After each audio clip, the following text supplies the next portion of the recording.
As we begin, I would like to invite our Honorable Pro-Chancellor of Symbiosis International University, who is also the Executive Director of the Symbiosis Center for International Education, to share a few words. Thank you, Nidhi, and welcome Jos, my dear friend from Netherlands. I think Hans and Jos, both of them from the same place. And we also have other speakers, Professor Conrad, Professor Gian Mario, and another good friend, Professor Raj, who's been very, very vocal about the Indian higher education system and has written several articles in the recent past in some of the leading newspapers of our country. So welcome, Raj, once again to Symbiosis. We're discussing about mobility at times when mobility is totally curbed. I think this is just the ideal time to discuss beyond mobility, what is it in internationalization of higher education? And I think the importance of mobility was once there when really, people have discussed about internationalization way back during the Nalanda and the Takshashila universities in India that attracted several scholars and students from all across the globe. And that was the time when mobility was not so easy. Even then, people traveled all the way to India in search of, education and knowledge. The recent figures that we talk about, of course, pre-pandemic for India are not so good, whereas 10 lakh Indian students study abroad, just 47,000 foreign students study in various Indian universities. And the number of Indian universities is as large as 1,043 Indian universities and 51,000 colleges and just about 47,000 students. But this pandemic has now curbed all this mobility, not just of students, but even of faculty. And then how do you look at internationalization beyond mobility? How do you bring in this concept of internationalization at home? How do you bring in the concept of global education or an international education? And then, the major discussion that used to revolve earlier on, that mobility is not about internationalization, but internationalization is much more than just mobility. I think this is going to be a wonderful session. It's really going to reimagine internationalization.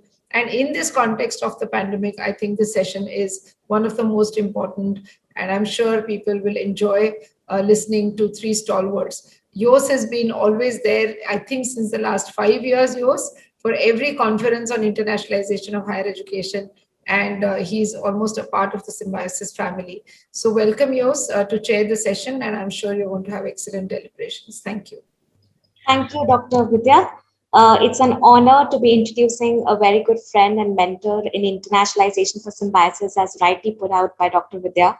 Someone whose definitions we all relate to and discuss in our circles, a stalwart in internationalization at home, Professor Jos Spielent, chair for this track. While he needs no introduction, but as a format, I have been given this privilege.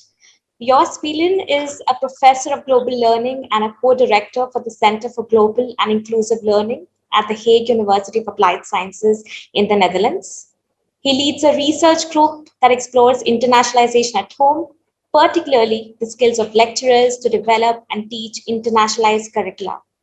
His key methodology is action research and the continuum of internationalization from primary to tertiary education. Jos has published a range of articles on the implementation of internationalization at home from educational, organizational, and systemic perspectives. He is also a visiting professor at the Coventry University and a senior trainer for the European Association for International Education, EAIE. EAIE has also conferred the prestigious President's Award to Jos for his outstanding contribution to internationalization at home. A very warm welcome to you, Jos. Over to you. Thank you so much for the invitation and your kind introductions, Dr. Vidya and Nidhi. Always a pleasure to be back at Symbiosis, albeit in a virtual form. And I'm excited about this session too, because including myself, we will have speakers from 4 continents. We will have a speaker from South Africa, from the US, and from India. And I'll introduce them to you in a short while. But I would like to briefly reflect on the title of this session, looking at international higher education through a new lens. And I would like to critique the notion that this is a new lens that we're looking through, because we have been looking at internationalization through a critical lens for 20 years now. And what we see is a very confused landscape in which Anglo-Saxon models of internationalization are quite dominant, and a model also that is focused on mobility for the happy few, or the cultural elite, as they have been called by a Norwegian researcher. We should not forget that the position paper for internationalization at home was written in 2000. So we've been thinking about how to reach all students through the curriculum for 20 years. In 2010, more than 10 years ago, a paper was published with the title "The End of Internationalization." And this was raising the question whether internationalization did not lose itself and lost its values. So also that value-oriented lens is not new. But of course, new realities are evolving. So the COVID situation affects us all. But locally, there are other situations that play a role. For example, Brexit. Our neighbors, the British, have ended the free flow of persons with the EU, and now are very surprised that this free flow also affects them and not only others. And of course, fee-paying international students are still very much welcome in the UK, but it is made more difficult for them, so they now tend to come to the Netherlands. And we have just stepped up our efforts to limit the number of international students for a whole host of reasons, some of them political. But for example, the University of Groningen now requires international students to be physically present in order to limit the number of international students. So you see very different realities in the same region. The UK has introduced the Turing program as their own Erasmus, only focused on outgoing mobility. And they expect that this program, the Turing program, will lead to a more democratic type of mobility with more students going abroad. But this did not work for more than 20 years, 30 years in Erasmus. So why would it work in the Turing program? Well, whether we are looking through an old lens or not, this is indeed an opportunity to renew our focus on internationalization at home, as it is also mentioned in the description of this session. But we should see internationalization at home in the right light. It is not an alternative for mobility, but it is the starting point for 100% of our students. And the internationalized curriculum is the basis. And on top of that, some students are able to study abroad. I think we should also not see online learning as an imitation of mobility, but as an integral part of an internationalized curriculum.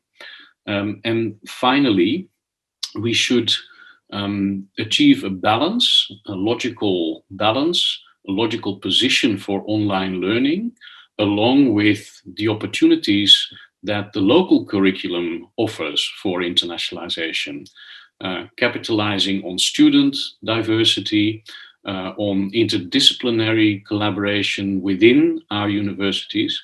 For example, to solve the complex problems, and this is what employers stress. They want graduates who can work across disciplines and solve complex problems.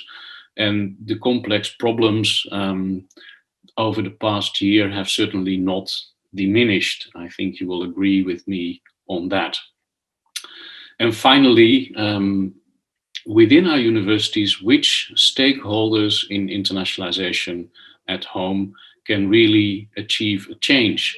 And I think there the academics are central, and they definitely deserve our support. So here are a few considerations at the beginning of this session. I would like to ask you to keep your microphones closed and to write your questions in the chat, and I will monitor that so that we can decide when to deal with your questions. I would first like to introduce Cornelius Hagenmeyer, who unfortunately cannot be with us in this session live, but he has recorded his contribution. And he is in a session for the IHE project in South Africa. And we collaborate also on that project for collaborative online international learning. He will tell something more about that himself. And Cornelius is the director of the Office for International Affairs at the University of the Free State in Bloemfontein. So we give the virtual floor to Cornelius. Good afternoon. Thank you for the invitation to present. In my contribution, I shall explore whether the present move of internationalization beyond mobility into a virtual environment can become a catalyst for achieving a more inclusive model of internationalization. In my presentation, I will argue that moving beyond mobility through virtual collaboration can act as a catalyst for developing an inclusive model of higher education internationalization that contributes to overcoming global inequalities. However, I caution that there is also a risk of increased stratification and elitism, and posit that it will depend on whether virtual engagement is embedded in intentional rethinking of existing international education structures, whether the move beyond mobility will result in a more inclusive internationalization process. I will explain that merely shifting from physical to virtual mobility will not suffice to achieve this goal, and allude which other actions could contribute to achieving a more inclusive model of internationalization which benefits all institutions irrespective of their size and shape and all students. Presently, physical mobility and specifically short-term mobility has become difficult or impossible. The world of international education is forced to think beyond mobility. Meanwhile, the pressures on universities to internationalize persists for various reasons. Intercultural and global competence acquisition remain critical for graduate employability. Flexible human resource models mean that it is now possible to work in one country and live in another. The global scientific discourse requires that all involved in knowledge production engage within and beyond their disciplines across borders. In a world where political tension, nationalism, and xenophobia continue to threaten stability, cultivating cultural understanding and fostering intercultural communication remain high priorities. Accelerated by the pandemic, a global and urgent shift of universities and academics to virtual engagement is taking place. This realignment is not limited to virtual student exchanges, but permeating the entire academic core business. The academic discourse has moved to new formats. Not only has conferencing become virtual, but innovative webinar and conference formats have evolved. Capacity development is taking place through virtual international workshops, and academic consortia are implementing projects that were meant to include in-person engagements exclusively in the virtual space. An example is the IHE Capacity Development Project, which focuses on developing capacity for virtual exchanges which are embedded in internationalized and transformed curriculum. The project for which I serve as coordinator, is financed by the EU Erasmus Plus program and implemented by a consortium of 10 South African and European universities. While the integration of virtual student exchanges into internationalization at home activities has always been at the core of the project, the pandemic required radical rethinking and resulted in the project team developing new virtual formats for capacity development, project management, appreciative inquiry, sharing of knowledge. The move beyond mobility has various effects. First, it allows wide participation in internationalization activities, irrespective of financial means. Second, it enables a new versatility. It is now possible to participate in engagements in various world regions in a single day without any travel expenditure. This allows for inclusivity in student engagements and knowledge exchange. However, it also carries the risk of increased stratification and exclusivity. Why? With the opportunity to choose students and academics for participation in cross-border virtual academic activities globally. Without geographical or financial limitation, it has become possible to exclusively connect with similar institutions or very carefully selected academics and students from all world regions. This makes it possible to limit engagement to the perceived best partners and thus enables, for example, knowledge elites to engage exclusively on a global basis with their peers to the exclusion of others. Whether the move beyond mobility will result in the potential for inclusive internationalization being realized, or whether it will result in fostering a development whereby a small group of highly ranked universities will exclusively engage with similar universities to the exclusion of others is not clear.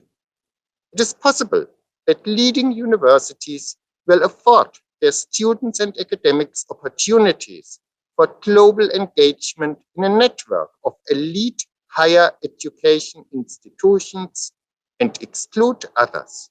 But it may also be that the ease of virtual engagement will result in collaboration between universities of different character becoming a reality, and that students from disadvantaged backgrounds may be afforded opportunities to engage with peers studying at the world's top universities. My view is that it will depend on whether stakeholders in international higher education will work intentionally together towards a common goal of inclusive internationalization, which assists in overcoming global inequalities. Such a new approach to internationalization must be broader than simply embracing virtual engagement. Internationalization should be structured to benefit all universities, irrespective of status and strength, and all students, irrespective of backgrounds, equally, and overcome entrenched colonial legacies. Aspects of such a new approach to internationalization may include: first, it would be important to expand the discourse on internationalization faster beyond the Western world, which presently dominates it. Initiatives like this conference are of seminal importance, and it is critical to include diverse voices from different world regions in the conversation. Second, the enrichment through collaboration between universities of different character and ranking position should be cherished. Third, the value of connecting students from different backgrounds, not only in terms of world regions and culture, but also in socio-economic and societal terms for enriching international education should be recognized.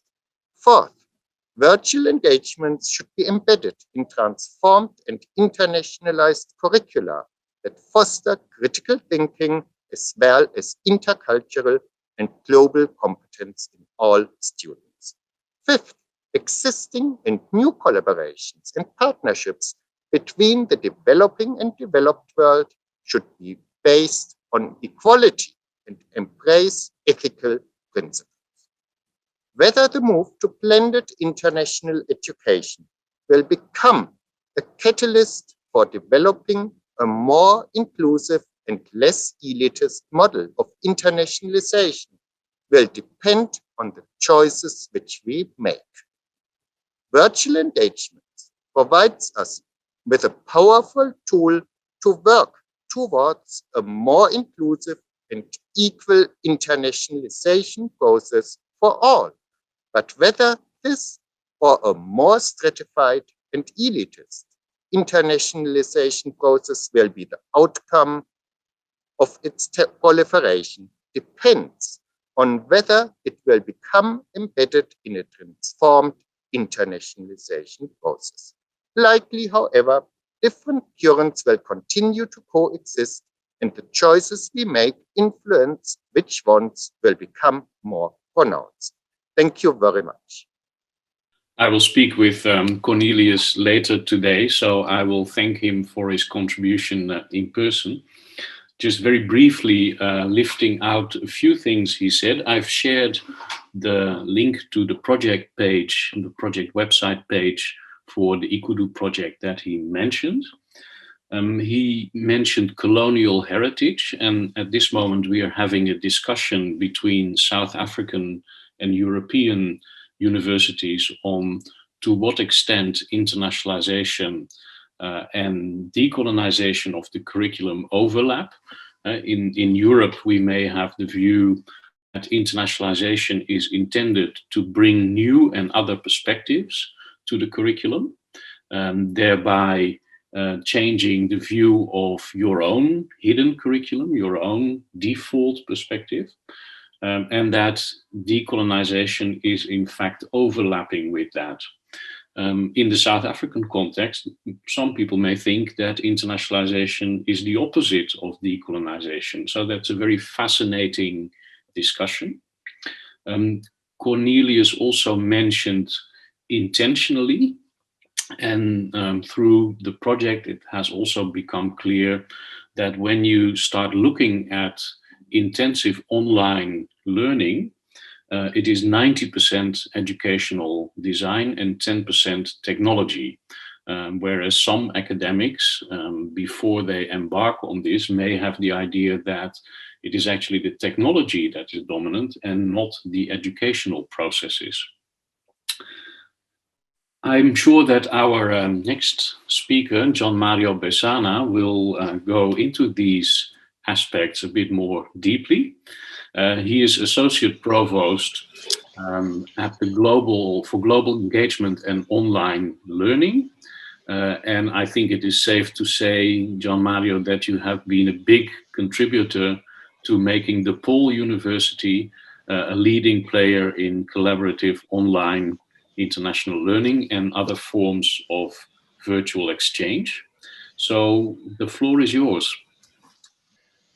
Thank you, Josh, and thank you, everybody, for the invitation. It's always a tremendous pleasure to be at Symbiosis and interact with friends and colleagues with the same interest.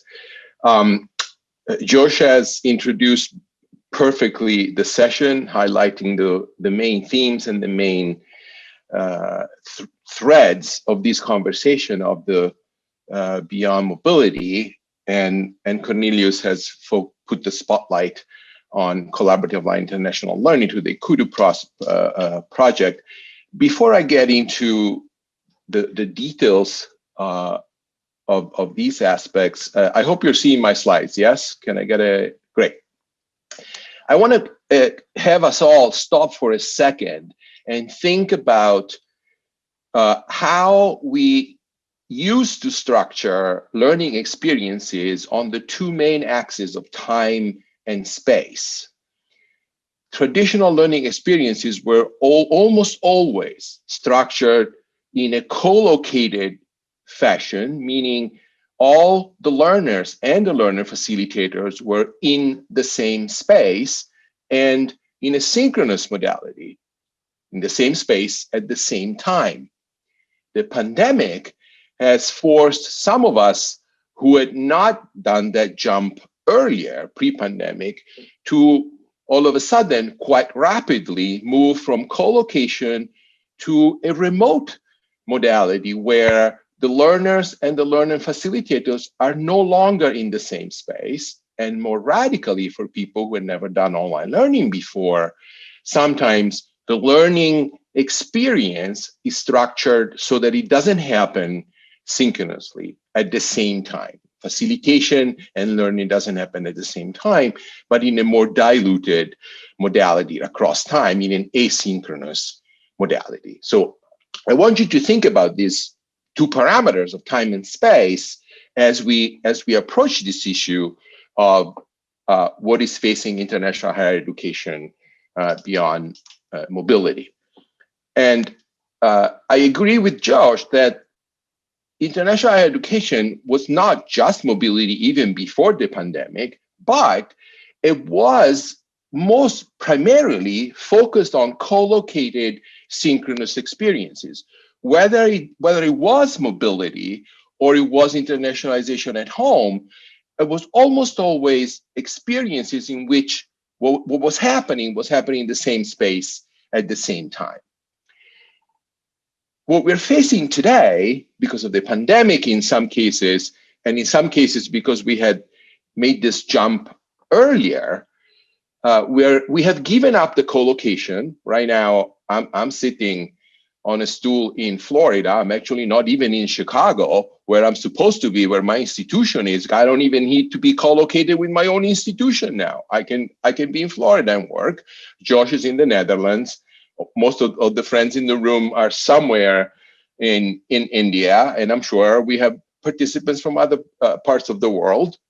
So we're giving up the co-location, and we are exploring the balance of synchronous and asynchronous experiences. And this has brought forth, and this connects to Josh's remark a minute ago of the 10% technology and 90% intentional design of the experiences has put the focus on the importance of the design of the experiences around the learning outcomes. And I'll come back to this at the end. I'm setting the stage here, right? So for the people in the room, and I know there are many of us who had done some of these jumps out of the co-location and the synchronicity of the experiences earlier, pre-pandemic, collaborative online international learning and virtual exchange has been a strong component, right? And for people who are not familiar with COIL, I have a quick definition here on the slide. We're talking about learning experiences that are technology facilitated with clear learning outcomes and deliverables, in which a sustained communication and interaction happens between groups of students located in different geographic location around the world, typically, and these interactions are supported by educators and moderators. So just to trivialize the definition, typically are students in one institution in country A and one institution in country B working together on a common project in a specific amount of time with intense communication. DePaul has done a fairly extensive amount of these experiences. We started in 2013. We've done more than 200 of these projects with partners in more than 30 countries, including Symbiosis, who has been a terrific, fantastic partners for our GLEs that has also resulted in some added mobility. And as you can see on the map here, that lists not just the countries, but also the disciplines. This is a pedagogy that can be applied to a swath, a very broad spectrum of disciplines. And I want to focus on the why even pre-pandemic, we enter in this space that eliminated co-location and eliminated synchronicity of learning in some cases. Strategic reasons, our university has internationalization as part of our strategic plan. That's an easy one. But I want to focus on the second and the third that you see on the list here, because they connect directly with some of the things that Cornelius said. Equity. My university has a third of its student population coming from families where the students are the first in their family to come to college. These students typically see mobility. Actually, they don't see mobility. They don't even see study abroad on their educational trajectory, right? So giving them the possibility to access international experiences is truly a matter of equity for us. And then what in the United States now we started calling DEI, diversity, equity, and inclusion. That's another very strong component. And here I want to address Cornelius' concern of and recommendation of being intentional in the choice of partners. So to prevent, to virtualize, in a sense, the same class system of universities. Yes, there is that risk, but you can fight it very clearly with, as Cornelius said, intentionality. And I'll give you two examples. The issue of decolonization of the curriculum is not probably as strong in the United States, but we have other issues, obviously.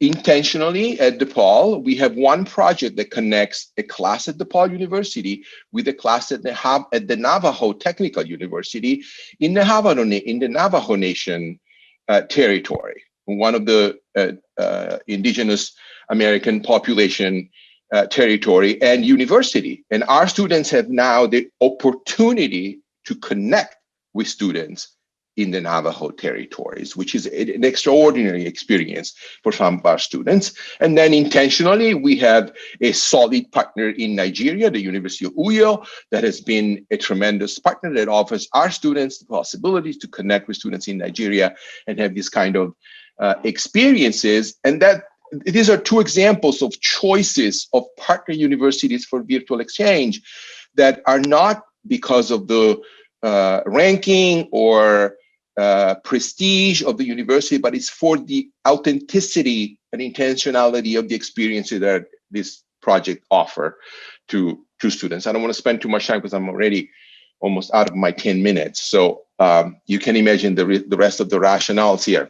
I want to offer quickly a few other examples of beyond mobility utilization of non-synchronous or non-collocated international education experiences that we have adopted at DePaul because of the pandemic, and we are now planning to keep. The first one is global conversations. At the beginning of the pandemic, we clearly realized that there was a global need to create brave spaces for students to share experiences around the pandemic.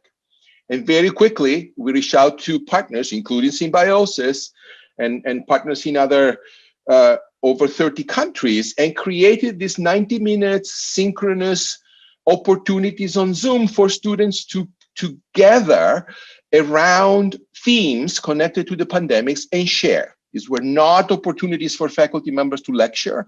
They were opportunities for students to have a moment to share their experience. Extremely powerful. We ended up running 27 conversations in 2 cycles, 450 students facilitated by 72 faculty spread around the world.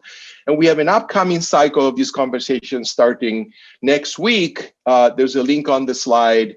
If you're interested, there are information on our website on global conversation. You can simply Google DePaul University Global Conversation and you land on the site, and they're open and free to students from any institution. They just click a link and register, and they're able to participate in these conversations.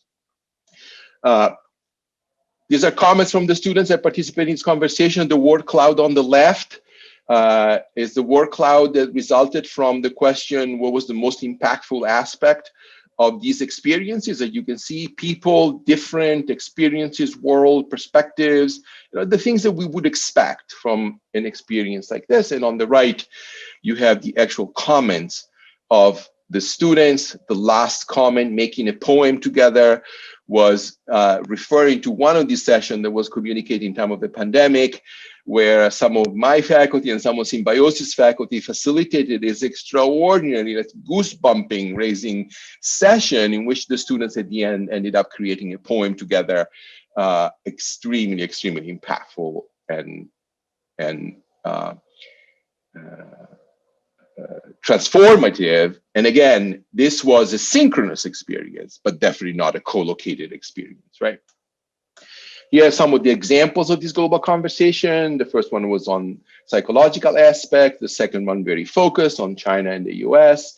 The third one, a very broad political view, a vision of democracy under stress. And then on public health and development in Africa and the diaspora, and then on the communication in the midst of COVID-19. And again, here you can see in some of this intentionality of taking certain themes that bring some issues to the fore for the students.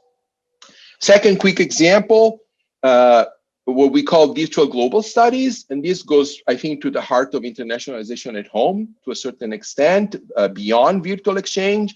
These are, it's a support system for professors who want to take a regular class that they teach, your intro to psychology or your intro to marketing or whatever basic class faculty member has taught for years and years, and now they want to include international experiences. My team in Study Abroad is going to support them with the logistics. If they want to approach an organization, an expert, in a reality in a different country and bring them in synchronously into their class, technology aided, my team will take care of all the logistics. And if there are fees to support the participation of these entities, we'll take care of those fees so that the faculty member can do what they do best, which is structure the learning experience and enrich them with international perspective. The QR code on the left is an actual active real QR code. So if you point your phone to the QR code, you will be taken to the web page where we describe exactly how virtual global studies work in case you think it's a good idea, you want to bring it to your institutions. And then finally, some of our faculty-led short-term study abroad program went virtual forcibly for the pandemic. But what we're seeing now is that some of these faculty members are coming to us saying, I want to keep this program virtual because this allows me to reach a group of students that I would not have been able to take to destination A, B, or C. But I've seen that I can do certain things. I can reach certain learning outcomes with this modality effectively. Not all the learning outcomes that I would have achieved with physical mobility, but some I can achieve with this modality in an effective way. I have a couple of examples here. Animated in France is a program for animation students who will attend an animation festival in France virtually, a work-life course focused on Spain and Spain startup companies, and then one that I find absolutely fascinating, theater in Poland and the Czech Republic, seen through the lens of the Holocaust. Again, virtual, the students are participating in a theater festival in Krakow, in Poland, and then interact with theater companies in the two countries. Challenge ahead of us. What is going to happen? Well, we now have this vast experience of the virtual and the physical in implementing international higher education projects. How do we balance these effectively? Not every modality addresses every outcome with the same degree of efficacy. And so the challenge is to identify and in some cases create and reimagine the right tool for the right purpose. Not every tool fits every purpose. Physical mobility does not address, for example, the acquisition of virtual global collaboration skills. Virtual exchange does not address, for example, the ability of a person to navigate a completely foreign physical environment in which they had to find an apartment and go and buy bread and the usual simple things that are part of an experience abroad. So I'm trivializing it a little, but the essence is which learning outcomes can be achieved with which tool, and that's the challenge ahead of us. If you're successful with this challenge, I think that the beyond mobility of international education is going to be this beautiful, fascinating mixture of in-person, co-located, and virtual remote learning experiences. And these two categories are not distinct. They can coexist. We can enrich one with the other if we are, going back to Cornelius, intentional and strategic in the way in which we mix the ingredients. Thank you. Thank you, Gian Mario, for making such a strong cause for balancing the tools. I fully agree with you there that there are several tools that you can choose from to achieve a particular learning outcome. And thank you also for mentioning the context. And you mentioned the context of a university where many students are the first of their families in higher education. And I think my university is the same. And I think it doesn't make sense to look for examples in prestigious research universities that are quite unlike your own. I think context is also relevant geographically. In our case, if we take a train from The Hague, we'll be in Brussels in 1.5 hours. A different country with a different language. So that gives us other tools that maybe are not available, to everyone. So I fully resonates with me how you can combine those different tools.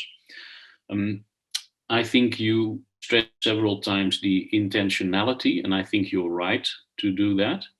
There was a question in the private chat that I would like to raise, and this was about how you can engage stakeholders in internationalization at home. And I think we start with the academics, and I think that's what Gian Mario has also been saying, but they need support precisely to make internationalization intentional. And we have that knowledge and expertise in our universities, in our teaching and learning centers. And those are the people who have the expertise to make learning outcomes intentional and to help with assessment. So I think the academics are the key stakeholders for developing an internationalized curriculum, but there are many other stakeholders that should assist them, because just saying in a policy plan curricula should be internationalized is not enough. We should have strategies for the support of academics. So thank you again, and I hope to be able to continue this discussion, Gian Mario. One of my colleagues from the Netherlands, Eva Haug, did a sabbatical with you, so we have links. Thank you. I would like to introduce our next speaker, Professor Raj Kumar. And first of all, I would like to say that you are the second Vice Chancellor or Vice President called Raj, because in fact my own Vice President in The Hague is also called Raj. And I think there is another link. You've been active in a number of fields, but one of them is human rights. And The Hague is the city of peace and justice, the International Criminal Court. So that is a second link I feel we have. You are Vice Chancellor at OP Jindal Global, established in 2009. And I think looking at your university with foreign eyes, you have risen very quickly in this field. So I would like to invite you to share some of your experiences and your views with us. The floor is yours. Thank you very much, Professor Bilan. And first of all, I want to thank Professor Majumdar and my dear friend, Dr. Vidya, and Professor Gupte, and Professor Kapoor, and other distinguished faculty members of the Symbiosis International University for really taking this extraordinary effort to put together this conference at a very difficult time for the global higher education, including in India. My colleagues and others who spoke before, Professor Hagenmeyer, Professor Basana, and of course, thank you, Professor Bilan, for all your comments, which I believe will shape the nature of the discussion that we are having in this session. Since we have another 10 minutes for me, let me quickly jump into what I want to say. I don't have a PowerPoint, so that's good news already. So the idea of internationalization beyond mobility is one of the most difficult and indeed an absolutely critical aspect for which all of us in the world of higher education need to aspire. While we know that there are many aspects of internationalization which we have pursued as members of the higher education community. So I want to share what I believe 5 big ideas for internationalization that transcends mobility. First, internationalization for democratization of knowledge and education. Historically, the idea of internationalization has been evolved largely with regard to transfer of knowledge from the, at least contemporary historical context has been from the West to the East, movement of students from the East to the West. And this particular typology and model of transfer of knowledge has been rather limiting. And hence, we need to reimagine our own notions of internationalization, extend the pre-existing frameworks of internationalization has helped in the evolution of education, but most importantly, how it has contributed to the democratization of knowledge and education. There's a lot of literature that has emerged in this, and I don't want to go into details. The second aspect, which I think is fascinating for internationalization that transcends mobility, is the need for promoting comparative research and knowledge sharing.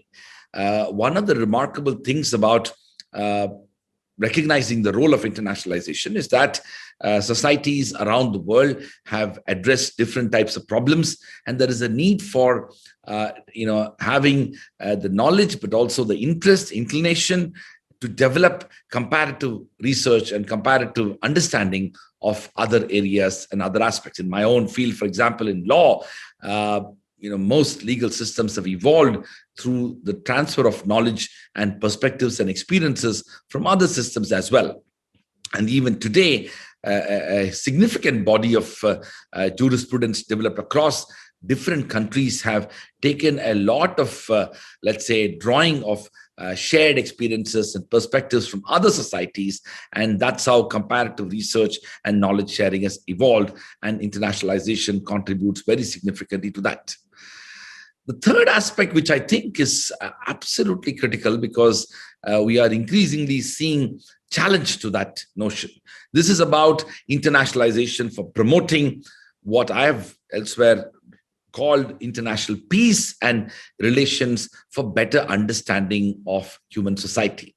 In fact, the significant evolution of internationalization at varying points of time after the First World War and then the Second World War and the recent attacks on globalization around the world has once again brought to the forefront the role that internationalization can play for promoting international peace and better international relations and better understanding among people.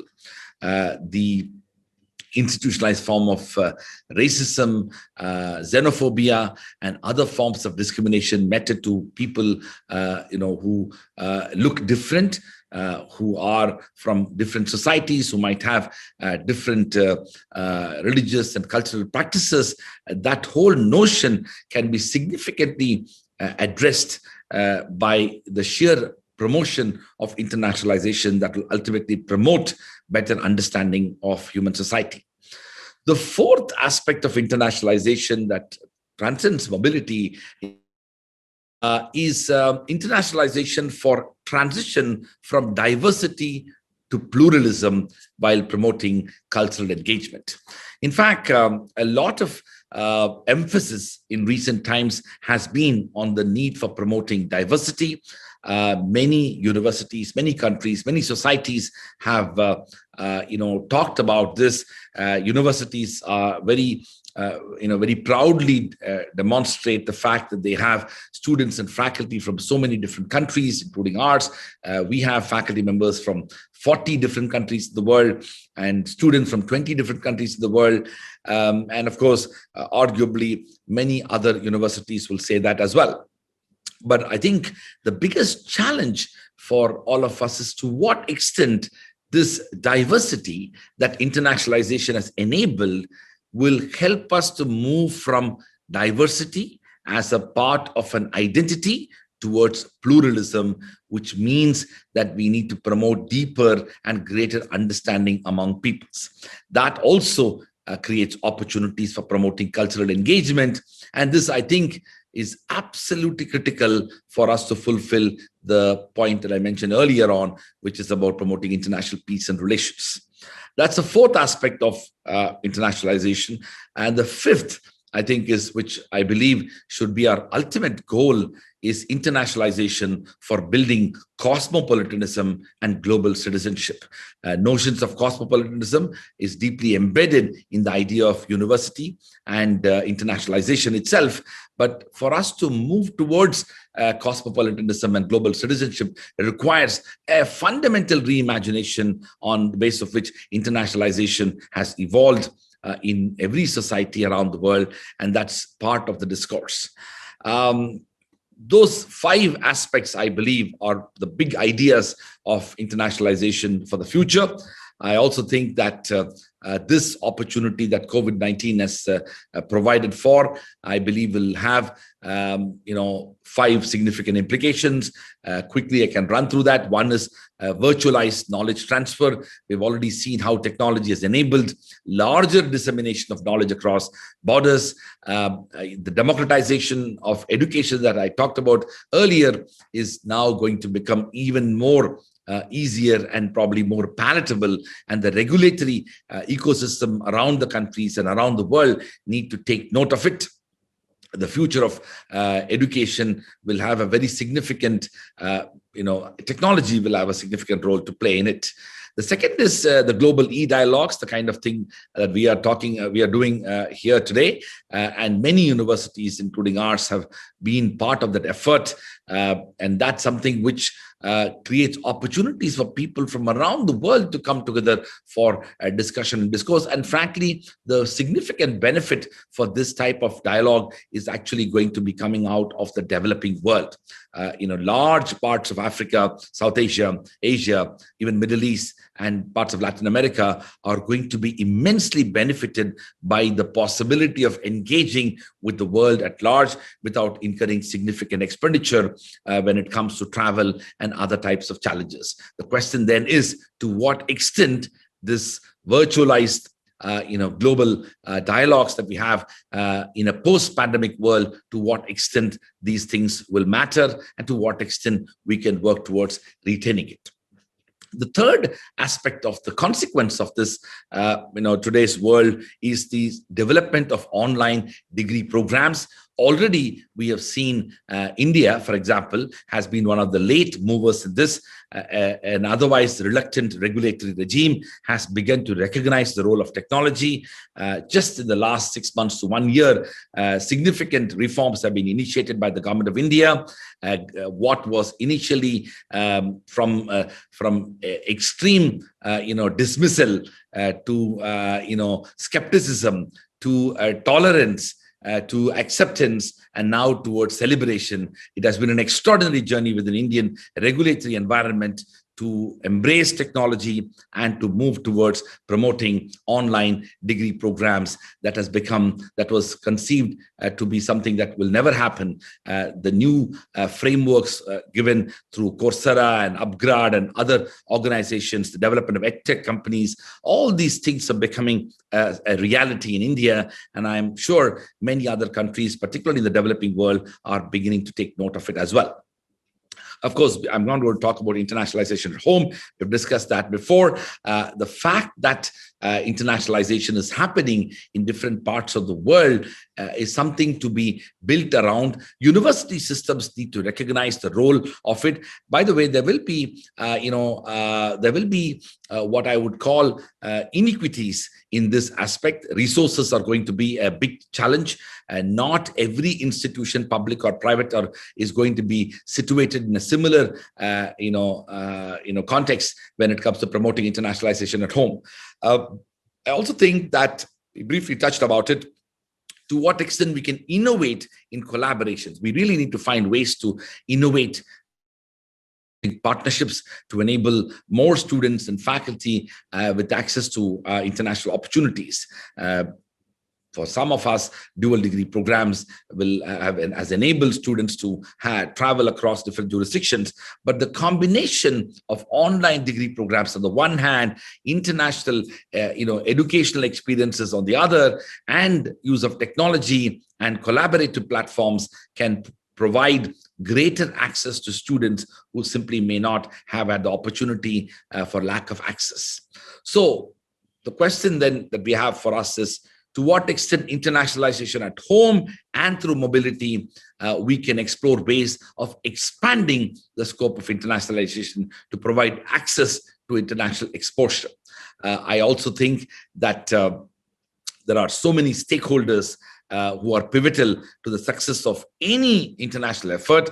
The Symbiosis International University is an example of how idea of internationalization was promoted by SIU long before any Indian university, any Indian institution, any government body, any regulatory body would even remotely consider the idea of internationalization. Such was the extraordinary leadership that was promoted by Professor Majumdar and the founders of Symbiosis International University. And now that evolution and that institutionalization has taken deep inroads into universities across India.